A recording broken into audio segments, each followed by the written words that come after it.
जय श्री राधे दोस्तों। आशा करती हूँ आप सब स्वस्थ होंगे और अच्छे होंगे।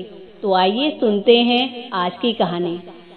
कहते हैं एक बार कुछ धनी किसानों ने मिलकर खेती के लिए एक कुआं बनवाया।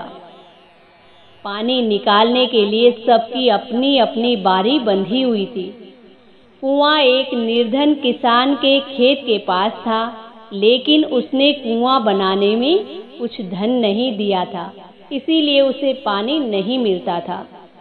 धनी किसानों ने खेतों में बीज बोकर सिंचाई शुरू कर दी और निर्धन किसान बीज भी नहीं बो पा रहा था। उसने धनवानों से बड़ी मिन्नत की, लेकिन उसकी बात किसी ने नहीं सुनी।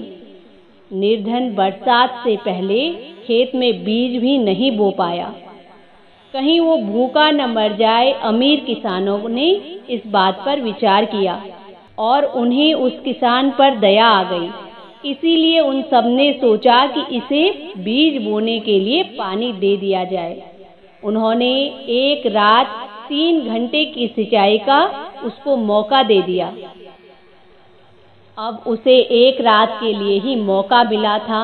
वो रात बेकार न जाए, ये सोचकर एक किसान ने उसे मजबूत बैलों का एक जोड़ा भी दे दिया ताकि वो पर्याप्त पानी निकाल ले। निर्धन तो जैसे इस मौके की तलाश में था, उसने सोचा कि इन लोगों ने उसे बहुत सताया है। आज 3 घंटे में इतना पानी निकालूंगा कि कुछ भी नहीं बचेगा।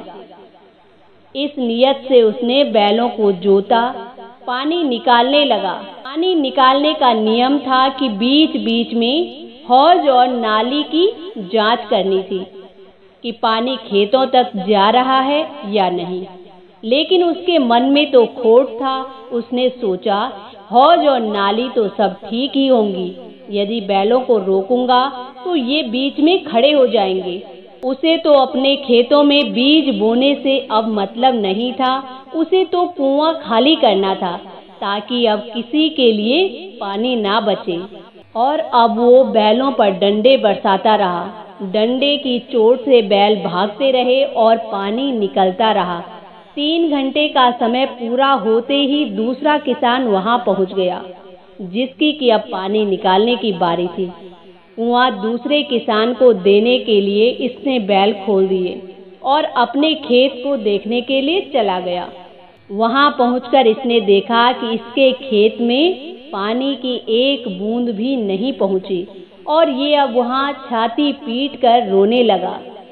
उसने हौज और नाली की तो चिंता ही नहीं की थी। सारा पानी उसके खेत में जाने के बजाय कुएं के पास के एक गड्ढे में जमा हो रहा था। अंधेरे में वो किसान खुद अब उस गड्ढे में जा गिरा और पीछे पीछे आते बैल भी उसी गड्ढे में उसके ऊपर गिर पड़े। अब वो चिल्लाया तो दूसरा किसान भागकर आया और उसकी मदद की, उसको बाहर निकाला। तभी दूसरे किसान ने कहा कि परोपकार के बदले नीयत खराब रखने की यही सजा होती है। तुम कुआं खाली करना चाहते थे, ये पानी तो रीस कर वापस कुएं में ही चला जाएगा, लेकिन अब तुम्हें कोई फिर कभी ना अपने बैल देगा और ना ही कुआं देगा। तुमने सबके साथ विश्वासघात किया है। तृष्णा यही है कि मानव देह बड़ी मुश्किल से मिलती है।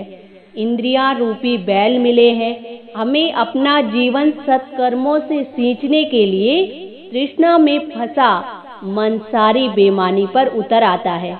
परोपकार को भी नहीं समझता। ईश्वर से क्या छुपा हुआ है, वो कर्मों का फल देते हैं, लेकिन फल देने से पहले परीक्षा की भी परंपरा है। उपकार के बदले अपकार नहीं बल्कि ऋणी होना चाहिए। तभी प्रभु आपको इतना क्षमतावान बनाएंगे कि आप किसी के उपकार का भी सुख ले पाएंगे। जो कहते हैं कि हमने बड़ा प्रयास किया, लेकिन भगवान हमारी सुनते नहीं, भगवान हम पर कृपा नहीं करते। उन्हें विचारना चाहिए कि कहीं उनके कर्मों में कहीं कोई ऐसा दोष, कहीं कोई ऐसी कमी तो नहीं है कि किसान की तरह ही भगवान अनदेखा कर रहे हैं और भक्ति स्वीकार नहीं हो रही है। इसीलिए अपने जीवन में हमेशा सत्कर्म करने चाहिए और जब भी कोई जीवन में हमारी सहायता करता है तो हमें उसका ऋणी रहना चाहिए। तो दोस्तों, ये थी आज की कहानी। इसी के साथ जय श्री राधे।